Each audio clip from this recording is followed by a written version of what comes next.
Good evening, campers, dreamers, and babysitters. Not wanting to live in the shadows any longer, Winnie the Pooh, Piglet, Owl, and Tigger take their fight to the town of Ashdown, leaving a bloody trail of death and mayhem in their wake.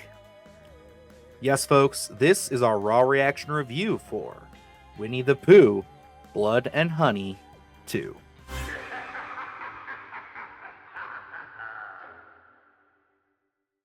Well, Luke, the time is finally upon us, and Winnie the Pooh, Blood and Honey 2 has arrived, and we have gotten a chance to see it.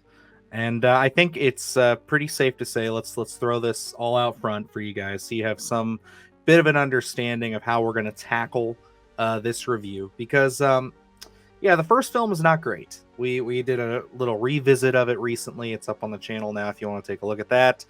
We really got into our thoughts and just how we felt about the film 1 year removed. And yeah, I think that it's clear as day to anybody kind of walking into this one that this is almost like a soft reboot, kind of a soft reset, I think, to the timeline. And also very much, it's clear that this is a step up. So if you're looking for a review that's kind of comparing those two films, it's safe to say that this movie is, bar none, light years ahead of the first film. So if that's the kind of review you're looking for, that is not what we're going to be sitting here doing. No, we're going to be looking at this on its own merits as kind of, again, a soft reboot, restart to the Winnie the Pooh, Blood and Honey franchise. Yeah, this one, looking at it to equate it in terms of baking, when you're doing a recipe for the first time, you're following that recipe verbatim, and then when you kind of get comfortable with it, you start adding your own flair. And I'll say the sequel here has a lot of flair, a lot of flavor from when we had talked to Rhys and Scott and knowing what they wanted to do. So this one, completely different animal. That first one we talked about was a little boring, real slow pace. This one, you could tell that this one has their fingerprints all over it. So completely different film. Absolutely. And, I think that we'll go right into the positives here because there's a lot of them. I mean, when you look at just the fun factor of this film, that is, I think, what everybody is looking for here. We're looking for something. When you think Winnie the Pooh horror film, you want it to be fun. You want to have a good time. And, it sounds easy, but clearly we've seen that it's not the easiest thing to achieve. But I think the guys here really did something special because this movie is full of fun and it is full of really awesome effects. I think that's really where it comes from for me. I have a few gripes. There's a couple of sequences now, mind you, even though this is a much bigger step up from the first, this is still an independent film. So, you're going to have little things here and there that don't look quite top dollar every time you see them. But man, there are some shots in here, especially with the character of Tigger, that they look great. All of the characters that we want to see on screen look awesome, and they're on screen a ton, which I really enjoyed and thought added so much of that flavor that Luke is talking about to this film. Yeah, looking at when we did the trailer breakdown initially, the first thing that kind of popped out at us was the character designs. And, we're growing that group of characters where we just had Pooh and Piglet in the initial film. Now we're seeing Tigger, we're seeing Owl. We're really growing to that cast, the posse, if you will, from 100 Acre Woods. And, looking at them in just the character designs alone, so well done this time around. They feel completely different. Character of Owl for me was easily the standout. We have each of these characters, oddly enough, when you look at it and don't really know how they're going to tackle it, especially when there's not that much dialogue in that first film. They all have different personalities here, and they all mesh really well. That Owl is this all-seeing, all-knowing, and I absolutely love the way he kind of pulls the strings for everyone. And they even bring Tigger into this thing and give him a lot of personality. There are some moments in this thing where I feel like Tigger does steal the show when we get into upping that body count in a sense. There are some great one-liners. I think Owl has a lot of great one-liners as well. But even we do see that evolution of Pooh, where yes, he's really a little stoic more so than the other cast of characters, but him bringing, his weapon of choice. You see it in the trailer of this bear trap, and Hmm. just dragging that along. I think that again adds a lot of flavor to what we didn't see in that original, and this cast of characters of where their kind of layer is in a sense. I absolutely love it because again, it has so much more personality. Absolutely. Yeah, I think that like of all the characters I did enjoy Owl a lot. I thought he was great. For me it comes down to Pooh and Tigger. I thought that Tigger was just this absolute like they really play it off with just him being a madman in a sense. Like he's crazy. They keep him locked up away from all of our other characters early on in the film, and there's a reason. It's because he's absolutely insane, and they really let the chains off of Tigger at one point in this film, and it is just sequence after sequence of just pure gore and viscera, and it is so much fun. Like if for a gore hound, for a horror fan, like it is fun. Like I mean, that is probably the word I'm going to keep using in this, because I enjoyed my time with this movie, and the characters, they are so well realized here. They are so much fun to watch and explore, and honestly, I could have seen an entire film with, just those characters and watching them interact and really getting into them, because like Luke said, Owl, he is this all-seeing, all-knowing kind of character who seems to almost preside over everybody.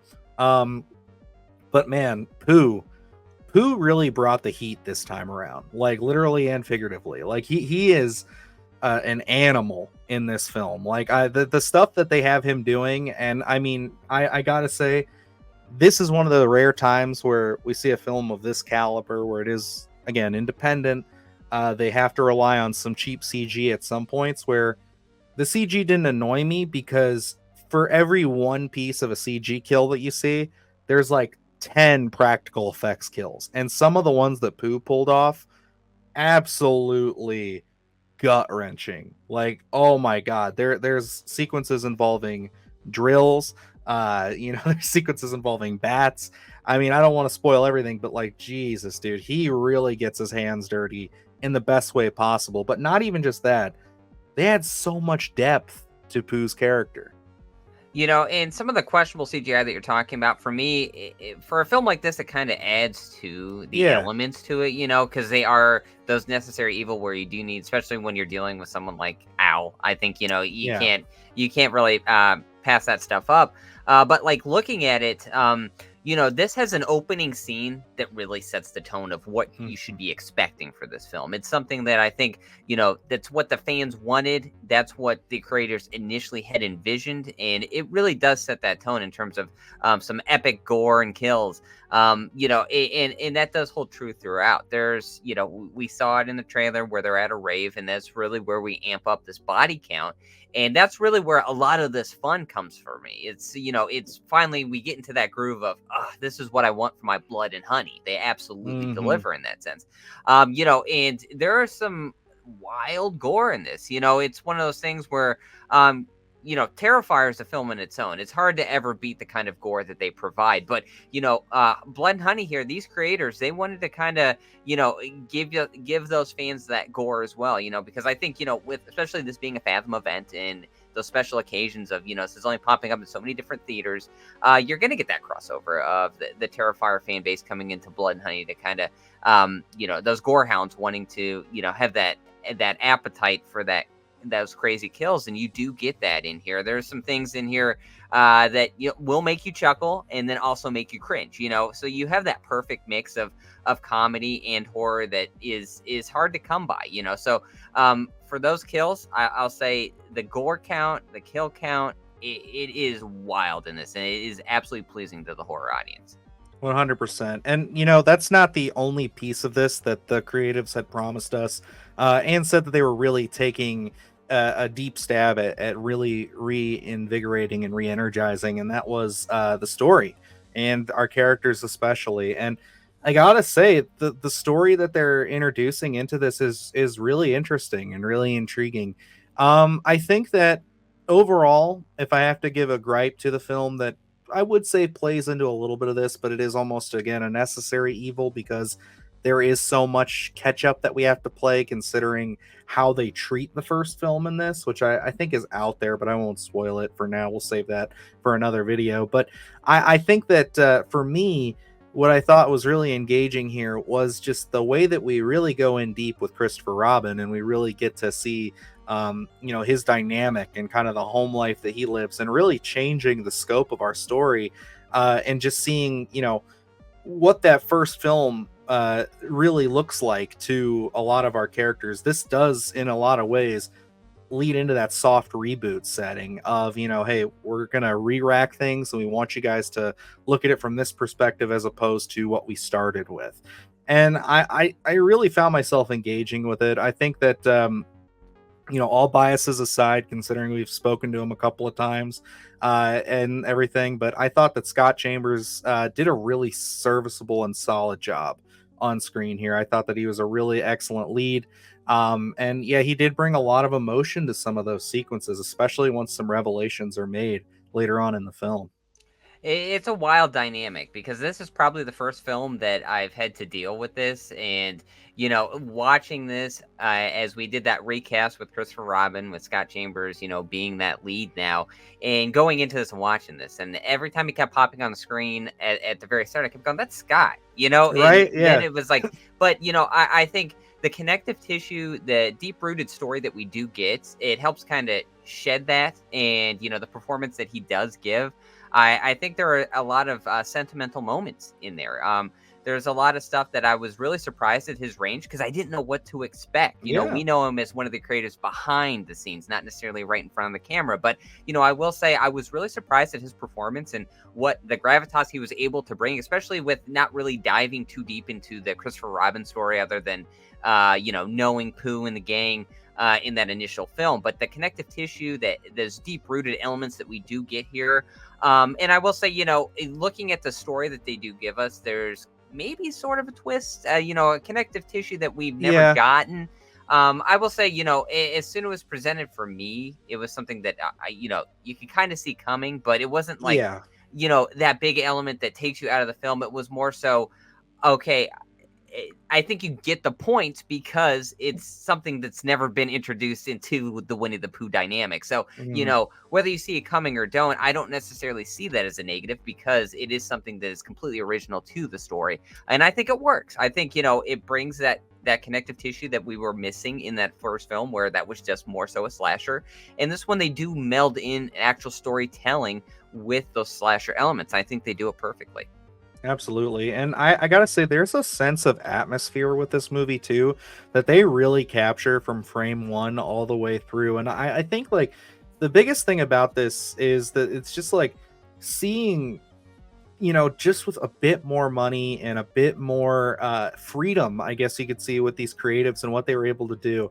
It's really invigorating, and it's really satisfying, I should say, from like a fan perspective of these filmmakers, and just what they were trying to accomplish. Because we heard about their initial pitches and plans for this before we even saw the first film, so to see it fully realized and to see them actually really put their best foot forward, it's so wonderful. And I mean, yes, there are some people who'll probably call that a bias comment, but I mean, I gotta say, it's so hard these days to like go into a project like a Winnie the Pooh when it's such an iconic like name, and they easily could have just called it a cash grab and left it. But to see them put their best foot forward here and really put some solid work on display, it does give me a lot of hope for this preceding POOHNIVERSE. And we did get to see a little sneak peek of Bambi, the Reckoning, which looks interesting. I mean, it really was curious how they were going to accomplish that, and we're not going to completely go into it, but that character is going to be fully CG, and I gotta say, it doesn't look terrible. So I think that overall here, man, I think like they've really stepped it up here in so many different levels, from the storytelling, the characters, the effects. I mean, this to me, I don't know really what more I could have asked for. It's a little poorly paced, though. I will admit that there are some segments in this film where I feel like maybe they could have spread out, or kind of, given us a little bit. Like I like to kind of equate it in my head to how you discuss writing a slasher, Luke. How it's like you kind of time things out. It sounds a little archaic and a little like, oh no, that's not really all that important. But when you're watching a movie like this, you can kind of sense when we've been away from our our gang of characters a little too long at some points. And like I said, kind of a necessary evil story wise, but it doesn't hurt the film overall for me. It's way more rewatchable. This is definitely something that I plan on picking up, but that would be my biggest gripe I could throw at this. Yeah, for me, I'll second that. I think, especially in the first half of the film, they're giving us that connective tissue. I do think some of the scenes tend to linger a little longer than they should. There's a particular point in this where we're kind of getting the lay of the land and where that twist does come into effect and we're getting these explanations. It is very exposition heavy, and I'll be honest, I felt like that scene went on for a very long time.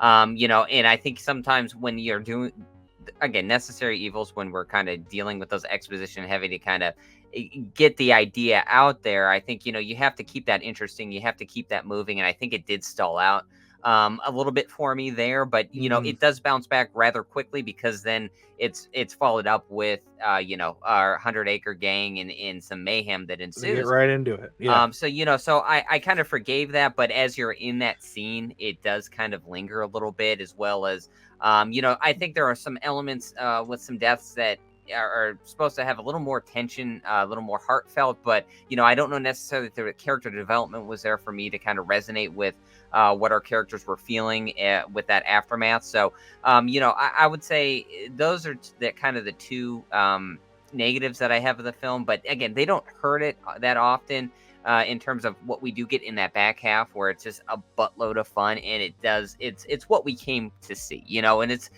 that wouldn't have hurt the film at all if we did the connective tissue within the first 20 minutes and then kind of gave us that all-out mayhem that we had wanted to see, just because I feel like they earned it. So I think there's a couple negatives, but it quickly bounces back to give us what exactly we want to see. So it doesn't necessarily hurt the film. For me, this is going to be a recommend. Absolutely. And I held off on giving my final score there for a minute because as I was wrapping that up, I did have one other minor gripe, and I think the ending's a bit abrupt. I think that we kind of build up to a lot, and then it does kind of feel like things get resolved, or at least temporarily resolved, really quickly. And I did find myself feeling like that punch was pulled just a tad. But I mean, the sequences beforehand and the whole everything that we described right at the front half here with all these characters, like when you're going from that to what they finally end on, it's not that it's bad. It's just, again, it just feels quick and convenient. And I always feel like when I have that feeling that it's a little like, and then just a personal preference, the kind of upbeat music at the end, could have done without that. But I think that overall, this is a recommend. I think this is a fun film. This is really, I'm happy that we're here with this part of Winnie the Pooh, Blood and Honey. I really hope that a lot of people go out and check this out and just accept it for the kind of fun enjoyment that we get, because redemptions are rare when it comes to this kind of stuff. And I really think that these guys nailed it this time around. And I gotta say, I'm way more intrigued and excited about the POOHNIVERSE from like a more like anticipation standpoint rather than a curiosity standpoint. And I think that that's one hell of a feat for me. Yeah, I'll say, like Dylan had mentioned, there's a little bit of an interview with Scott and Rhys at the very beginning before the film even starts. And, they mentioned Pinocchio Unstrung in the creative they're talking to about, creating Pinocchio, the actual character. Absolutely. It's something where you can tell that they're handling the universe with care, whether it's met with snickers or not. It's something that, they really want to tell this story. They really want to put a stamp on it.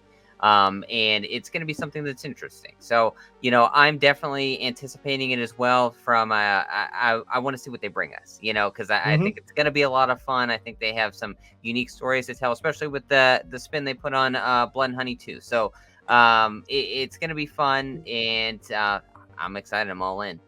Absolutely. I'm here too. And I can say, as long as they stay the course, stay the path, keep going in the trajectory that they're going, I think that this is just a franchise that's just going to quickly, slowly gain fans. You know, somebody said in our live last night with Evan and Alex, they put in there, do you think that the Pooniverse or Twisted Childhood universe could potentially, be better than Blumhouse? I gotta say, right now, just this film alone, it's way more fun, way more exciting than anything Blumhouse has put out in We're like not the last wandering year and a half. aimlessly. So. Right? Yeah, it doesn't feel like I'm sitting there like, what the hell is going on? It's dirty water. No, this was fun. This is exciting, and I hope you guys go check it out because yeah, we had a good time with this. So let us know down below if you guys got a chance to check out Winnie the Pooh Blood and Honey 2. Did we sway you into going to spend your money to go check this out? You've only got a couple of days to see it, so make sure you get out there quick. And yeah, I'll be picking this thing up on Blu-ray. This will probably be a more frequent when I just kind of want to have fun and throw something on watch, because again, it's passive, it's enjoyable, it's nice. To be honest, it's gonna be hard to throw that first one back in the Blu-ray player, especially with how they handle it in this, which I gotta say I love that. I thought that was really fun and cute. It was fun. But yeah, other than that, guys, we got a lot of great stuff up on the channel.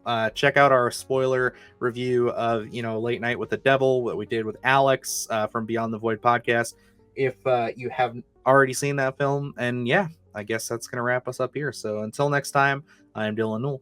And I'm Luke Janesco. And remember, stay scared. Do the hard shit, gonna do it live. Cause Splattercast kick it every day they live. Splattercast,